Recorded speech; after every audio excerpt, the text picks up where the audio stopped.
Now, it's very exciting 2022. As we know, the Rugby League World Cup is on. The Women's World Cup starts in a few weeks' time. The wheelchair one as well. The men's has already started.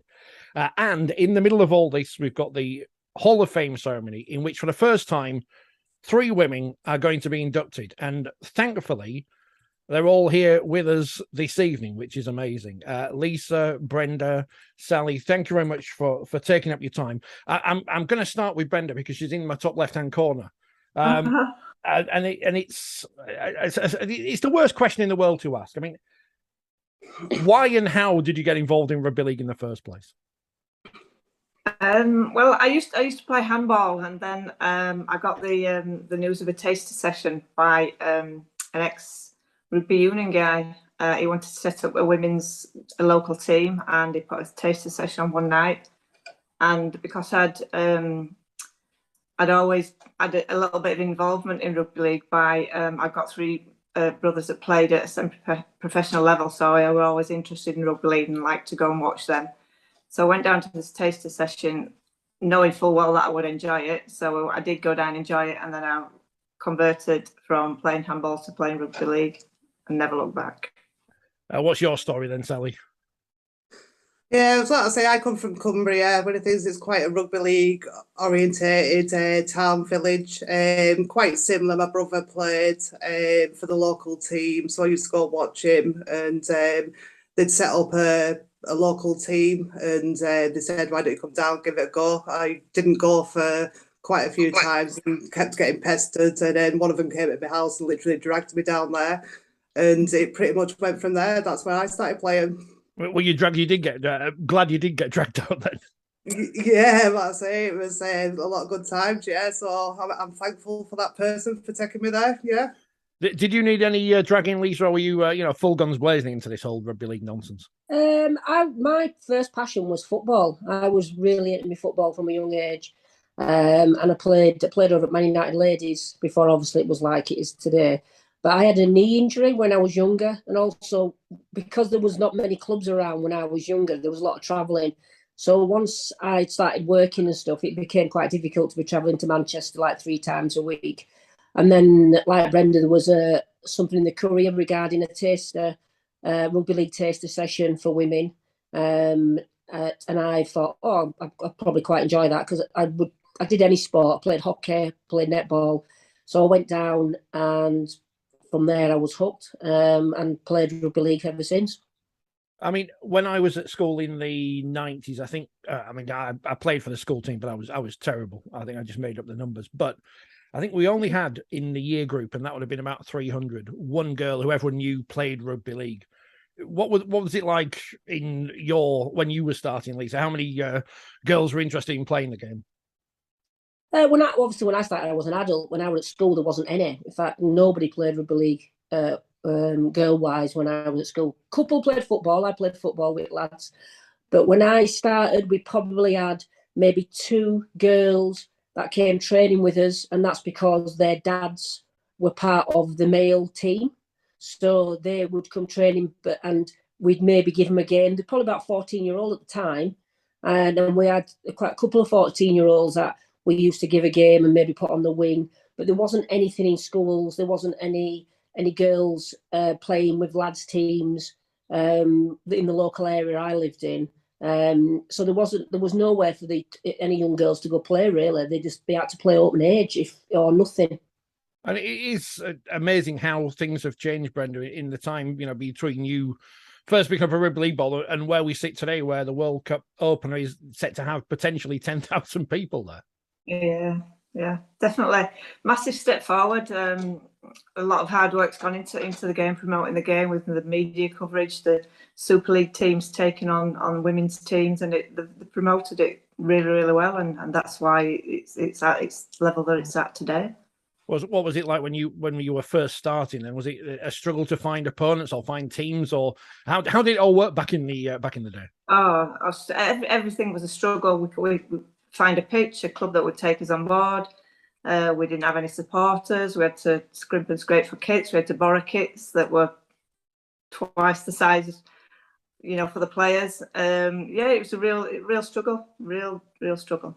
Well, that's one of the things, I guess, Sally, of all the things that haven't changed, obviously there isn't much money in rugby league in general, let alone the women's game. And we're still having to find money to provide kits for even the not even semi-professional, but the teams linked to Super League teams, I should say.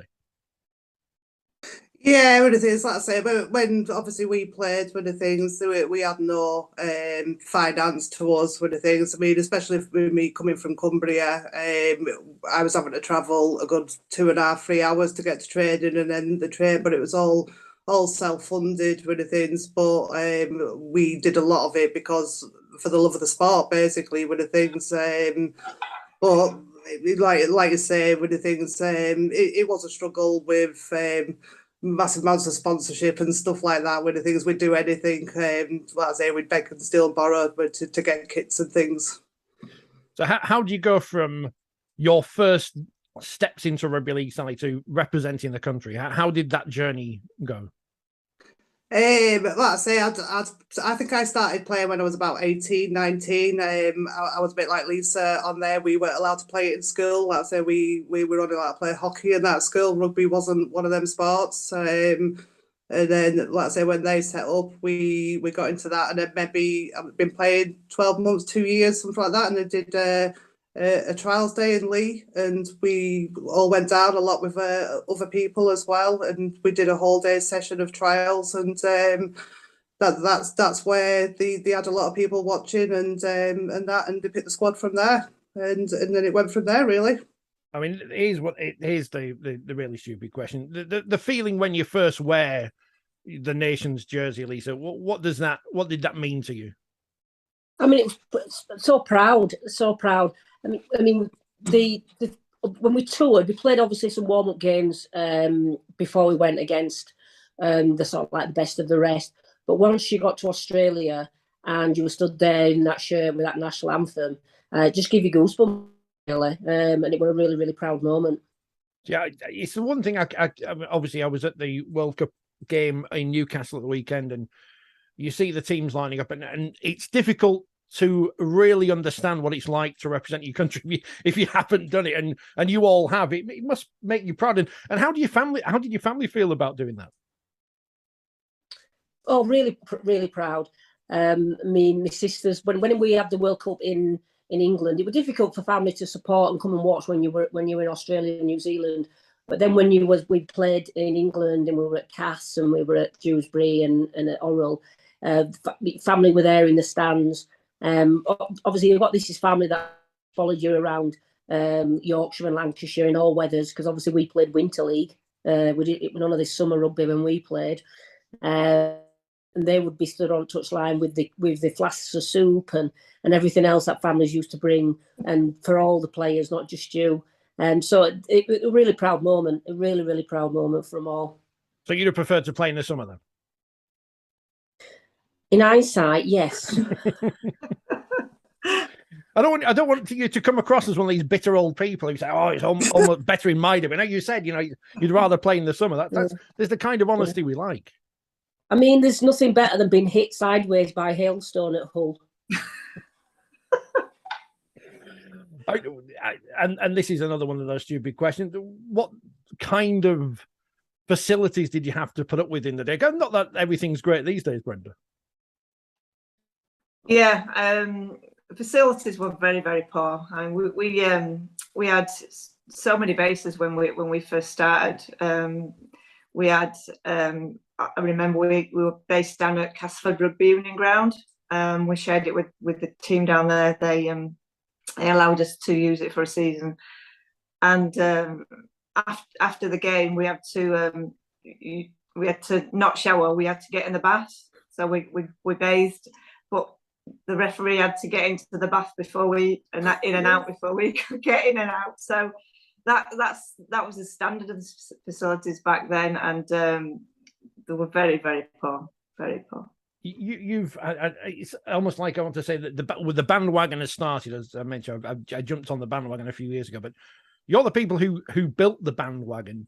Do you like Brenda being seen as someone who, without the work that you and your teammates and those behind the scenes did, that Women's Rugby League was put on the path it is to today? Is that something that makes you feel proud as well?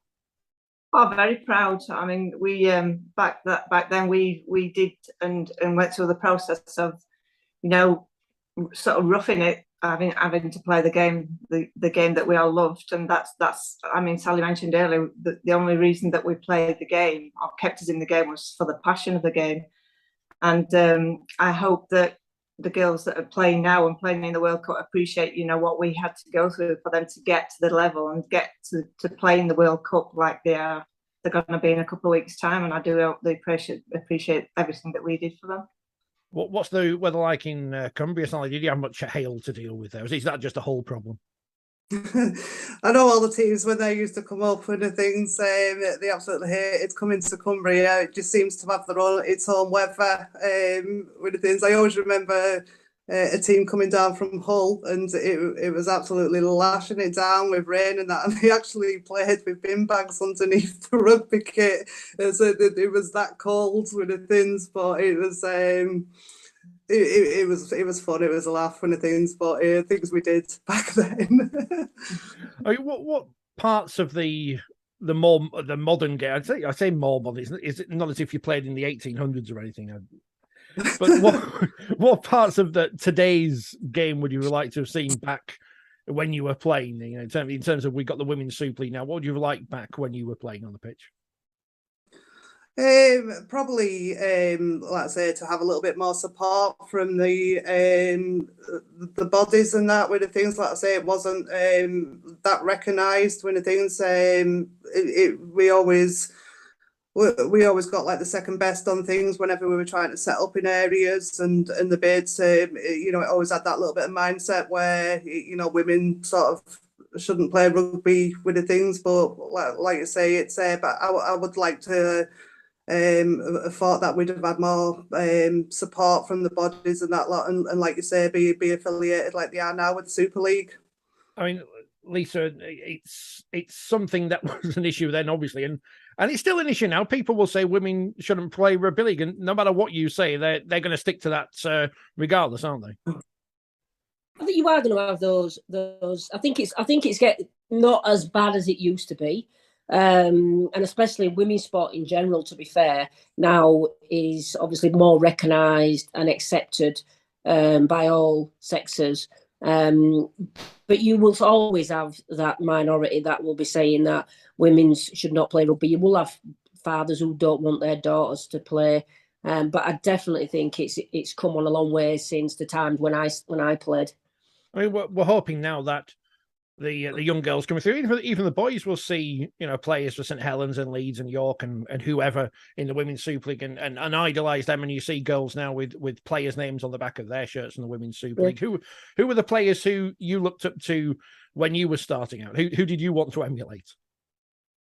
I mean, to be fair, I was one of the early ones, so it's I'm one of the probably in my team probably have started a little bit older. But the players that we played obviously with at the same time, I mean, obviously Brenda was always one that was a player that was always recognised as one of the top players. Sally as well. Whenever we went to Barrow, we had players that we needed to make sure that we didn't allow them to play. Also, Shelley Land at Wakefield was one that you, as a team, you would earmark to make sure let's not let her play her game. So there was players like that who started at the same time. Because we was obviously one of the first teams players to play. It's really difficult to say pinpoint anybody that came before us, if that makes sense. Yeah, no, it's a daft question to ask in hindsight. We were first. Are there any players today you see and you think, oh, I wish I would have been playing alongside them? Oh, I mean, we went to watch the game against, I think it was against France at Warrington a couple of months ago. And there's some, I mean, Amy Hardcastle, he's run so well. He's a tough player. I mean, Lewis is not playing anymore, but there's some really, really good young, fit athletes out there now. Yeah, I would have loved to play against them and loved to give them a run for the money. Mentioning Lois there, Brenda, obviously going into the coaching ranks now. Lindsay Anfield as well, and it's so many other, Amanda Wilkinson at Barrow, of course. So many players now on the coaching staff at teams, it's good to see female coaches coaching female teams. Is that question to me? Sorry. Yeah, sorry. Yeah, sorry. Yeah, it's great to see so many female coaches coming through the ranks, and from what I've seen, you know, the very, very good coaches. I mean, there's some really good girls coming into the game and being coached by these girls that I played alongside and I coached as well. So it's great to see. It's great to see. And of course, Barrow, Sally, having a great season in the Women's Super League 2 this year, and only narrowly missing out on promotion to the top division of the Women's Super League. Yeah, so I say Barrow have got 2 teams now, like I say, one in the Super League and the reserves team to filter through to that. They're doing absolutely fantastic. Great development going on in the Barrow area. Like I say, with all the opportunities they've got and the things, I sometimes wish I was like 20 years younger where I could be playing with them. You know what I mean? It's but no, it's fantastic. Like I say, Amanda Wilkinson, she with the coach at Barrow, she's doing brilliant as a coach. She actually played for a short while when I played in Barrow, so she actually played for one of the original Barrow teams. So no, it's great. Yeah, like I say, it's brilliant. They're doing fantastic. Yeah, I'd love to be able to play in that and so get the crowds and that they're doing, because they are getting so much support at the moment. Where do you see the women's game going in the future? Because obviously there's a lot of more attention on women's sport, as Lisa has mentioned, but where do you see women's rugby league going in the future? Well, like you say, with the things like there's so much development going on in the Australia and New Zealand and that, with the things I can see, certainly the Super League going forward and that. I know they get expenses and things like that, but I can see them in the future doing it as a full-time job when it things, and like a full-time career, which is great. Obviously, Lisa, as I say, people get paid in the NRLW these days, but would you like to have gone and played in Australia club-wise in this era? Oh, definitely. I mean, obviously we toured out there. I love the facilities. I love the temperature. Even when we toured out there, obviously we Brisbane Broncos hosted us all those years ago, and the facilities that they've got, because obviously rugby league in Australia is their number one sport. So there are lots and lots of facilities out there, but because of the weather conditions, there is a lot of fields where you don't need floodlights. You can play every week. Your pitches aren't going to be waterlogged. They're not going to be boggy. And I just would have really enjoyed playing out there, and the lifestyle would have suited me. I mean, this World Cup might be a short window for some of the younger English players to get really on the radar. Not that they won't know about them already, but really on the radar of the clubs in the NRLW. Oh, definitely. I mean, all you've got to do is football now, where you've got English players playing at Barcelona and Paris Saint-Germain, and so no reason why the British players, English players, can't be going out there and playing for Sydney and Brisbane and the women's teams out there. And I think it's brilliant. Just hope that the World Cup it continues after the World Cup, and all this publicity that they're getting at the World Cup continues, because rugby league in England, we know, is not the main priority sport in England, and that's not just for women, that's for male. So I hope after this World Cup, all this publicity that they're getting, that it continues, because it needs to continue for it to move forward, and for us to be able to compete with Australia and New Zealand, and the way that they've brought their women forward, the sort of like publicity and the funding that they're getting needs to continue for us to improve. The Rugby League Hall of Fame, Brenda, is the elites of the elites. I think, is it 23, 26 men in there at the moment? And you three are the first women ever into the Hall of Fame. How did you find out about it, and what was your first reaction? Well, I first found about I was out at work. I work for Royal Mail, so I'm a postie. So I was out delivering my mail, and I got a phone call, and it was from Julie Lee, and she said to me, I sat down, and I said, why should I be?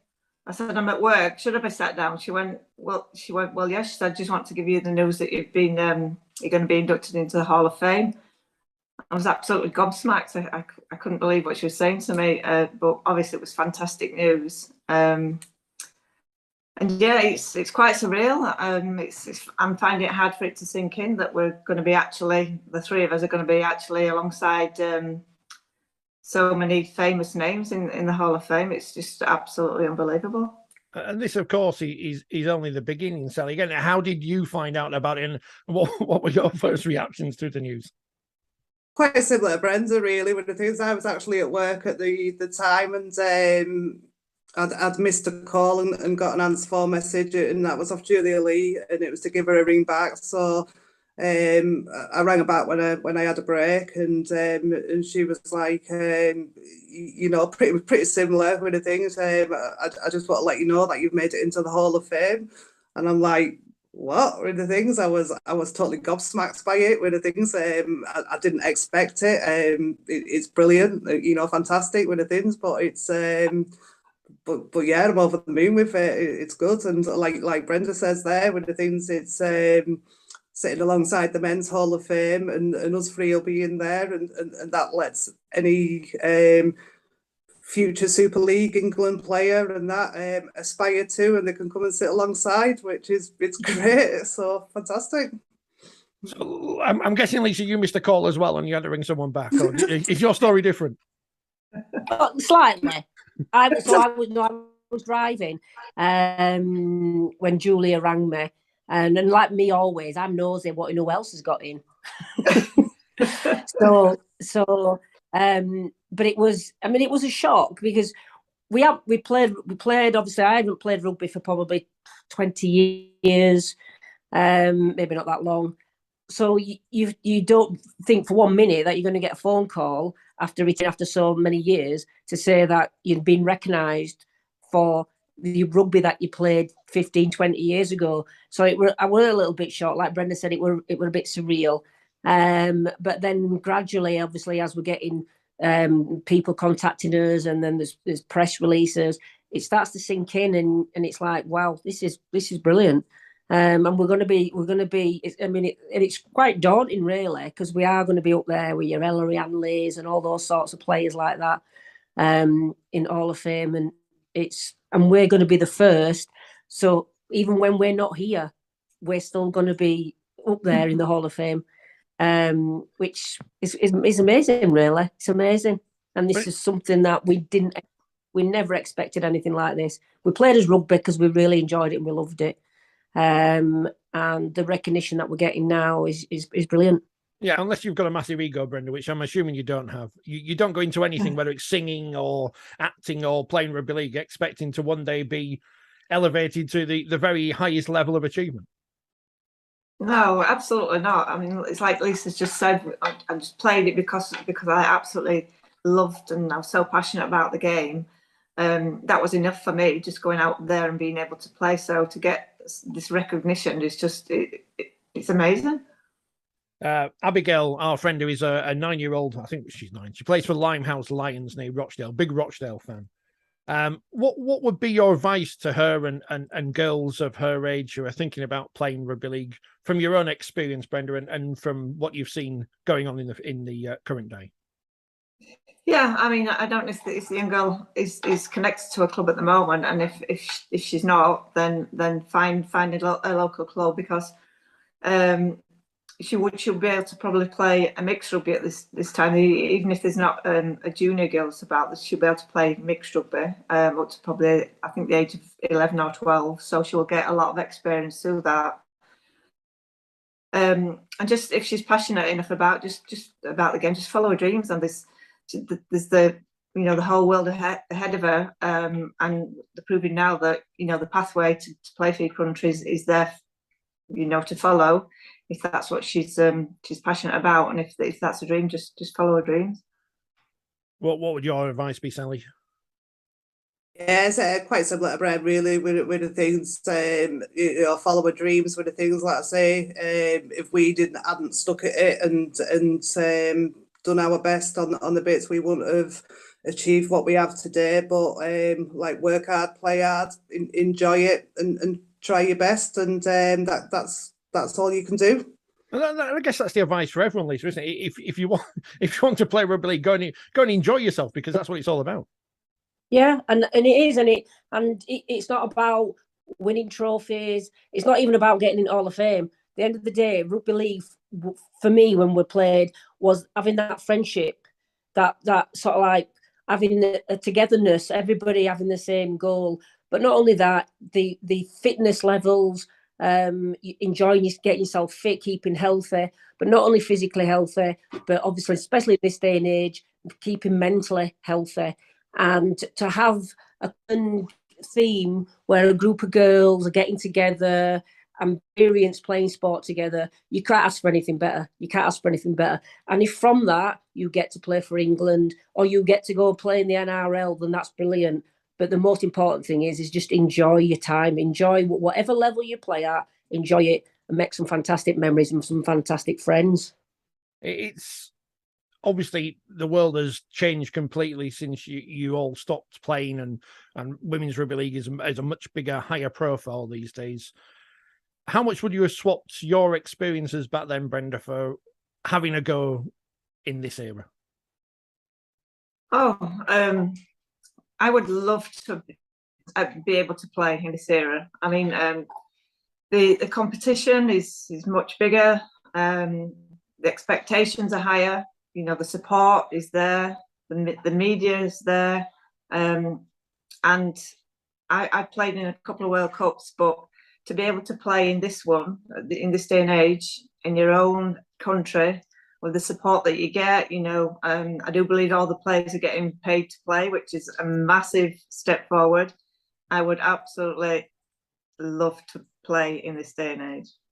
I mean, as much as I can say, Sally, you don't expect to enter the Hall of Fame and things like that. Did you expect you'd see England playing Brazil in the World Cup? No, but it is like I say, like when we did our World Cup in 2003, it was like I say, it was mainly the Pacific Islands that came, but Brazil, Jamaica, with the things, why not? But like I say, it's a massive development and it is good for the sport. It's brilliant. So basically, you all had great careers, but you'd all swap it for summer rugby. That's what I'm like. Obviously, lots of great achievements. Forget the money and everything, but the fact that you could play in the warm, and believe me, I've been to Wakefield in February, and it's not warm there either. Again, is it? It's an amazing journey you've all had. It's an amazing story, and obviously the Hall of Fame is going to be the icing on the cake, so to speak. But what happens next? What happens next for women's rugby league in this country, and how can we use your experiences to improve things for the future, Lisa? I think our experience is around funding, making sure that the game gets support financially, making sure the game gets support with physios, training facilities, and publicity. And that seems to be happening. And for it to carry on growing, I think financially is a massive thing for the women. And to be bringing it, I mean, they take it into schools now, but I think there needs to be more development with the young teams. And it to be natural, like you see on a park on a Saturday or a Sunday, how many junior boys teams there are. And eventually, it'd be nice to be able to say the same about the girls. That the same amount of girls can be playing as what young lads are playing, and they have similar pathways, and that means through the coaching, if they or even through the development of wanting to become coaches. And I think it's important that financially that the game needs the support. What do you think about the Australians playing only 70 minutes? Every time I speak to any of the current players, they all say, "Well, you know, would you like to play 70 minutes yourself with the extra 10 minutes to rest?" And they go, "No. We would not do that." No, not a chance. I can remember when we first started playing, and I think I remember this. We used to play. We started playing 9-a-side, and I think we used to play 9-a-side for 30 minutes, and then I think that went to 11-a-side to 40 minutes. So we'd even have less players, and still we want to play longer. I feel robbed if I only play minutes. No concessions.